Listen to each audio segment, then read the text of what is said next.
Hey guys, it's Yorkie here and welcome to the channel for an Assetto Corsa Competizione video where today we're having our very first race as a bronze rated driver on LFM.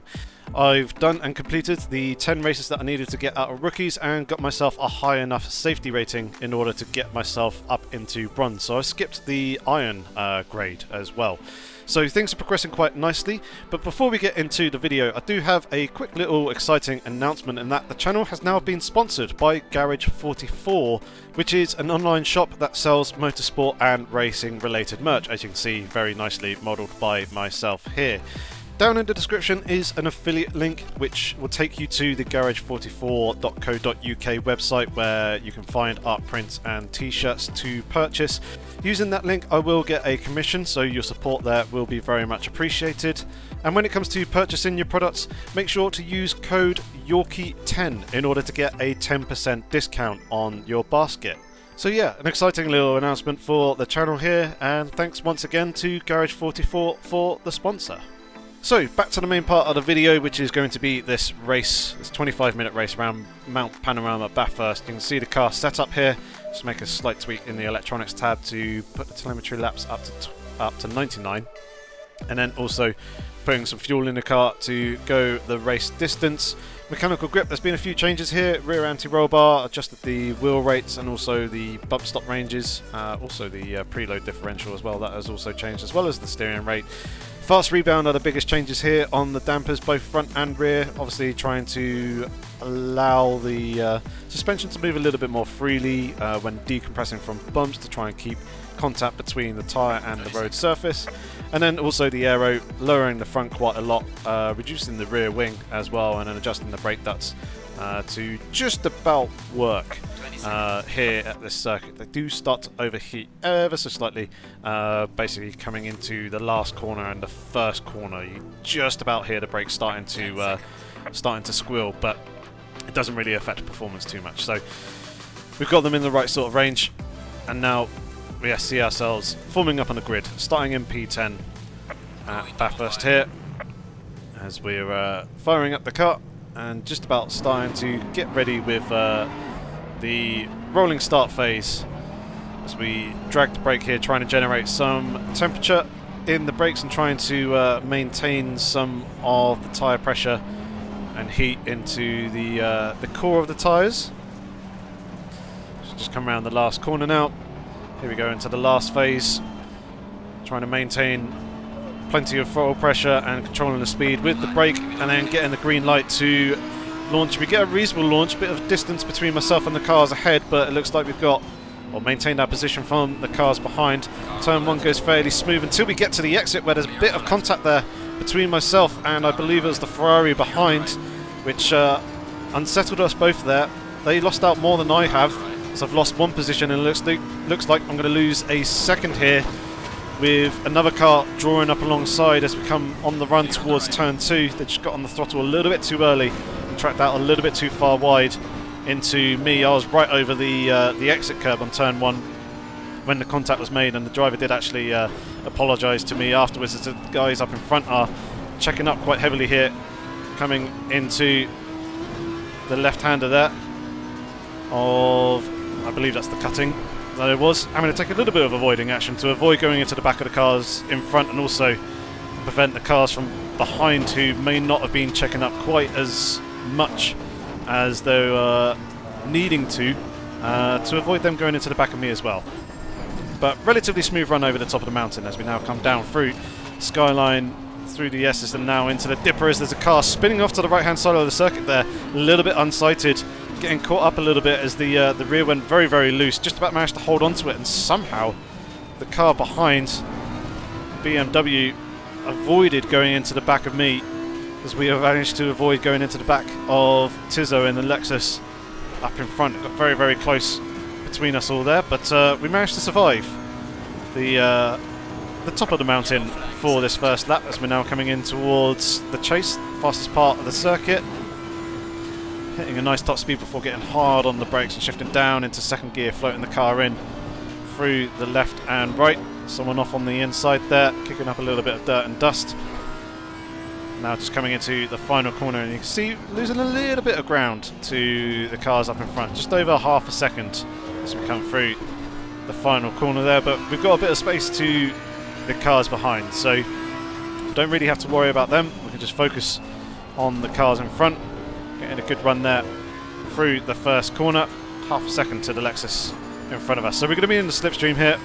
We're just going to try and sit in that to get all the speed that we possibly can, coming down this straight up towards turn 2, flinging the car in, and there's a little bit of contact there actually between the BMW and the Lexus, which shoved and elbowed the Lexus out wide and allowed us to slip up into 9th position, so that worked quite nicely for me. It looks like there's a little bit of damage on the BMW as we drop down into first gear.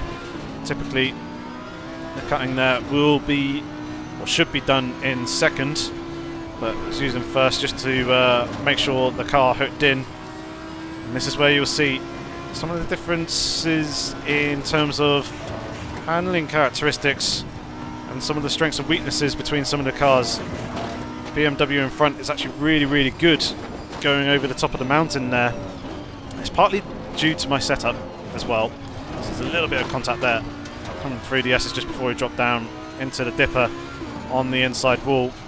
So it's going to put a tiny little bit of damage on the car, but nothing to really worry about. But yeah, you can see BMW really pulling out good half a second or so over the course of the mountain. But I know that with this setup that I have on this Audi, I've got very, very good straight line speed, and that's where the Audi around this circuit excels over some of the other cars, and you can see closing that gap back up. We also seem to be really strong coming through the chase here. The car just floats absolutely beautifully through that section. When you really hook it up, it feels absolutely mega. We've got pretty good rotation coming through the slower speed corners as well. It's only just over the top of the mountain section that I was really struggling, and it turns out, having done some more races after this one and played around with the setup a little bit more, they're actually running the rear ride height at 60mm rather than 58. Just taking some of the downforce off the rear of the car slightly in the high speed corners helps to get the car through the turns at the top of the mountain a little bit further. But you can see we're closing up on the slipstream of the BMW in front, not really close enough to mount and attack there coming into turn 2, so just kind of doing a slight little feint, just trying to distract the BMW in front as we now come in through the cutting again, and the BMW's gone very, very deep there in the mid corner and on the exit. Had to drop down into first gear, and we were almost presented with an opportunity to try and slip through underneath, but didn't quite get enough power down early enough to make that one work. And you can see I'm having to lift out in a couple of different places, which is hurting my momentum, costing me ground to the BMW, and actually the Lexus behind is coming back into the picture slightly with the radar there up in the top middle of the screen. But we're actually going to jump ahead a little bit further into the race because nothing else really happens for the next lap or so, just kind of maintaining the ground and spaces to both the car in front and behind. The only real difference is had a much cleaner lap over the top of the mountain. You can see we're half a second up on our previous fastest lap time, which was a 2:02.5, and once again we're closing up quite quickly on the BMW as we come into the braking zone here. And again, just gain an extra car, half a car length or so, as slightly better and tidier at the apex.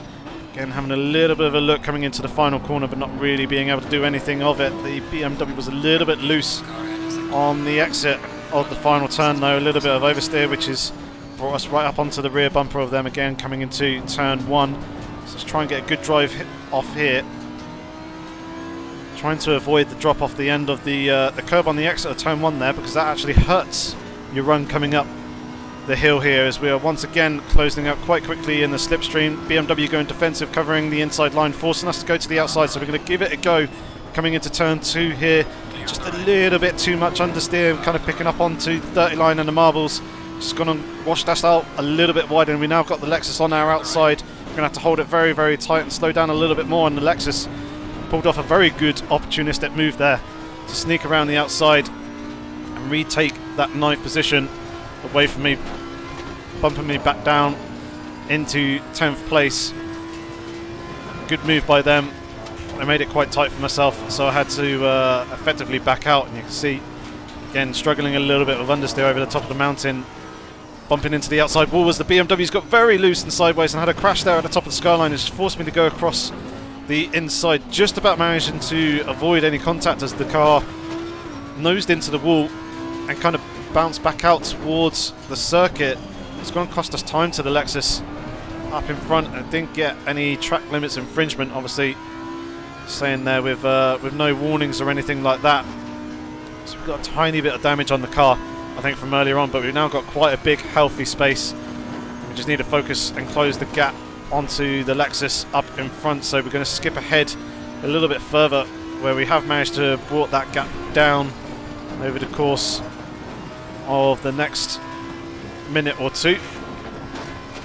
So we're back over the top of the mountain section. Slight scuff of the wall there by the Lexus up in front of us, and again a little bit wide. This is where the Lexus is starting to make a few little mistakes, as I've brought that gap down from 1.2 seconds down to half a second. Starting to apply a little bit of pressure, and you can see we're on for a pretty good lap here with a predicted time of 2:01.6 if we manage to hold everything together, as we are going quite nicely at the moment. Now 0.3 seconds, definitely in the slipstream. Use the straight line speed advantage of this Audi, although the Lexus is pretty handy in a straight line as well, but the slipstream is helping us close the gap up here, as you can see. Setup working very, very nicely. Not quite close enough there under braking. Just going to have a slight little look. They're going to miss the apex slightly, but they maintain their momentum through the corner. So wasn't able to do anything there coming into the chase. So we're just following on through for the moment as they go and clip the inside curve, which hurts them run through the turn a little bit. It's allowing us to close up underneath the rear wing coming into turn one. Again, the Lexus just pushing on through the mid-corner a little bit too hard there, which hurt the momentum slightly. So we're once again in the slipstream, starting to reel the back of the Lexus in. We might be on with an opportunity here, pulling out the slipstream, looking to the inside, and the Lexus actually lifts out of it and backs out, recognising that the last few laps that I've done have been a little bit quicker. So we've now got a job on our hands of 4.7 seconds to try and close down onto the Porsche up in front. And again, skipping ahead another couple of minutes as nothing else really interesting happens. Built myself a 0.8 second buffer to the Lexus behind, so they've just kind of been following me and trying to use my pace to advantage. And it was actually in the exit of the chase there, the Porsche in front made a mistake, got a lot of oversteer, kind of veered over to the left hand side of the circuit, managed to gather it back up, but they lost a good 2.5 to 3 seconds from that mistake, and brought us back to within 1.5 seconds, and they've also actually got a back marker up in front of them as well. So now the chase is on for the last 8 minutes and 15 or so seconds, plus the lap that the race leader will be on when that clock does tick down to 0. We've got a yellow flag up ahead. We're seeing blue flags being waved at the moment for the back marker. It's coming into the Audi, cutting, and there's a car parked on the inside there. That was pretty nervous and scary. Had to slow right down. Fortunately, there was space around the outside to slip on by there. We didn't really lose any time to the Porsche up in front. Gap's still about 1.5 seconds, thankfully. But certainly, well, it's cost us over 1.5 seconds, as you can see, compared to our previous best lap time. And looks like we've got 1.5 seconds buffer to the Lexus behind as well. So we're coming down through the dipper. Just working the car in between the barriers. Just trying to be nice and patient, try and avoid locking up a wheel. Under braking coming through, forest elbow there. Now onto the straight. Not quite running the car all the way up to the top of the rev range coming along this section. So it's finding that shifting slightly short of that actually helped to keep the car in the power band. And going up over that last little crest back there, you gain an extra kilometre or two just by not quite extending the rev range out all the way up to the maximum. That equates to about half a tenth or so to a tenth as we go and make an absolute mess there of the final corner, straddling the exit curb.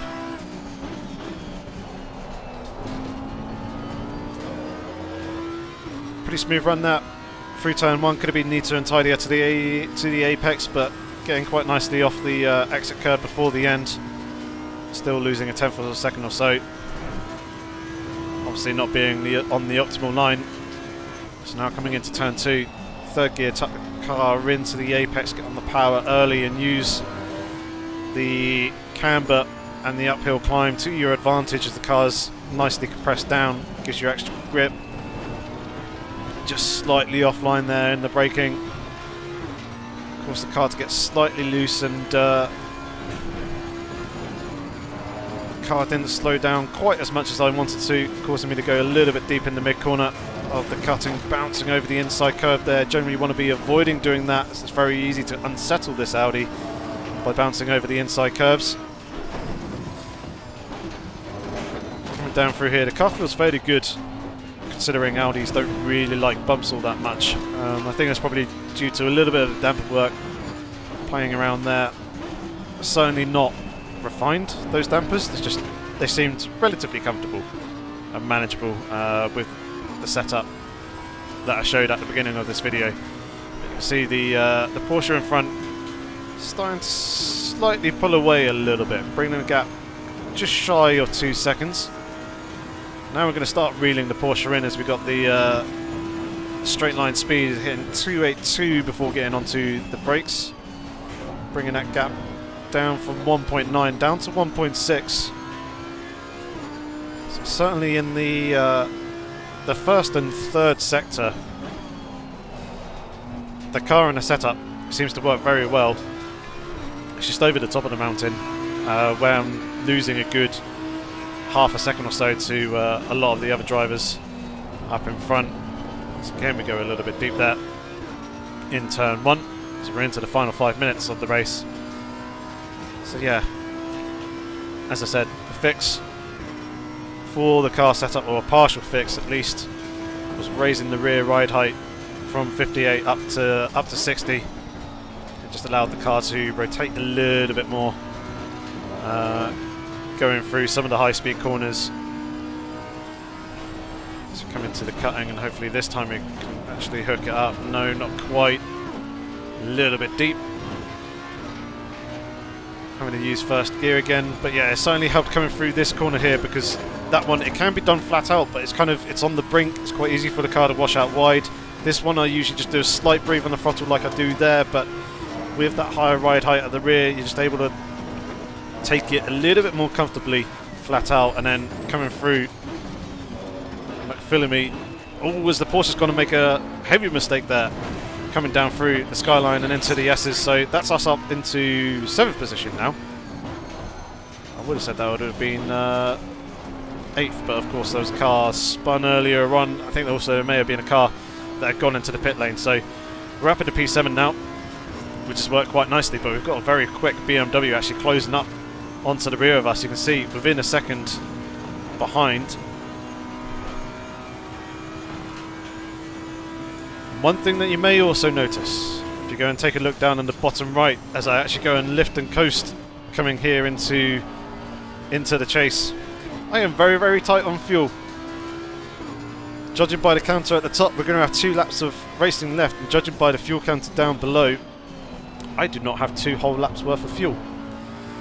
So I've got a very, very interesting challenge on my hands here, trying to make this last to the end of the race, because there's no point in going for the splash and dash. I'm just going to lose too many positions doing it, so I'm just going to have to try and defend here and also try and fuel save. So I'm going to short sift slightly coming up the straight here. Coming into turn 2, we're going to clutch in. So we're not using quite as much fuel in a straight line, and you can see the BMW behind is now within half a second, is right there on the rear of our car. It's going to be very, very difficult to try and keep them at bay in the overtaking opportunities. Over the top of the mountain here, it's not too bad. It's generally single file unless there's a major mistake somewhere along the line. So I know that I can kind of ease off the throttle in a number of places. Obviously I'm trying to carry some speed and momentum through and not lose too much time as the BMW is getting very, very close, coming through McPhillamy and coming into Skyline here. Just going to let the car coast and roll all the way down this section here, not really touch the throttle all that much. Obviously we're going to need to get on throttle here to accelerate down towards Forest Elbow, but again lifting off the throttle early. Again they're getting very close to the rear, so we're going to try and use that advantage of them checking up slightly a little bit more to try and build a little bit of a gap coming off the exit of the turn. Again shifting earlier up through the gears. I'm going to have to do a pretty big lift and coast coming into the braking zone here, because as you can see we've got 3.5 litres of fuel, and on the previous lap I was using 3.75 litres of fuel, so I'm going to have to do some pretty heavy lifting and coasting in these last couple of corners and on this final lap. There is a big lift and coast. BMW doesn't go for the move though and just sits in behind. I think they're starting to recognise what is actually happening, but the BMW's going to made a mistake there on the exit of the final corner. That's given me some breathing room, which is exactly what I need. Some lift and coast there into the first corner. We're going to have to do a big lift. You can see just checking the rear view mirror, 1.6 seconds to the car behind. They're going to eat that gap up over the course of the lap, as obviously I'm having to do quite a lot of fuel saving, so coasting quite a lot here into turn 2. I'm going to be losing some time here to the cars behind. And the Lexus has actually managed to get ahead of the BMW, as once again coasting into the Audi cutting here. And this is where things are getting really, really tense. We're getting down towards 1.7, 1.6 litres of fuel, and we've still got over half the lap to go. So big lift and coast over the top of the mountain here. This is really going to hurt momentum. As you can see, the Lexus behind starting to close up a lot more rapidly now. Lift and coast once again coming into Skyline, just letting the car roll down through this section, not really touching the throttle or the accelerator. Now we're going to have to accelerate as we come down towards Forest Elbow, less than half a second to the car behind. This is the final lap, and we've got 1.1 litres worth of fuel as we come onto Conrod Straight now. 1.0 litres of fuel, 0.9, 0.8 is counting down pretty quick, 0.7, 0.3 seconds to the Lexus behind. It's going to have to be a big lift and coast. We're going to have to go very defensive here. So we're down to less than half a litre. So there is the lift and coast. We're going to cover the inside. Lexus kind of looks to the outside, but we're just about going to cover them off there for the moment. But they're right there on the rear bumper as we're approaching the final corner now with 0.1 litres of fuel. We're going to have to big lift and coast here. The Lexus goes to the inside, slips up the inside there. Hopefully they run a little bit deeper, like a cut in underneath. Not quite, and we actually run out of fuel before we get to the line. A flash of the lights there, congratulating the driver of making a very good opportunistic move on that final turn. And we finish in P8, but definitely a lesson learned there. Make sure you have enough fuel to do the entire race distance. But that is going to be the end of the first race as a bronze driver. Hopefully you guys enjoyed it. Please give the video a like if you did. If you have any comments or questions, feel free to leave them down in the comment section below. I'll try and get back to you as soon as I possibly can.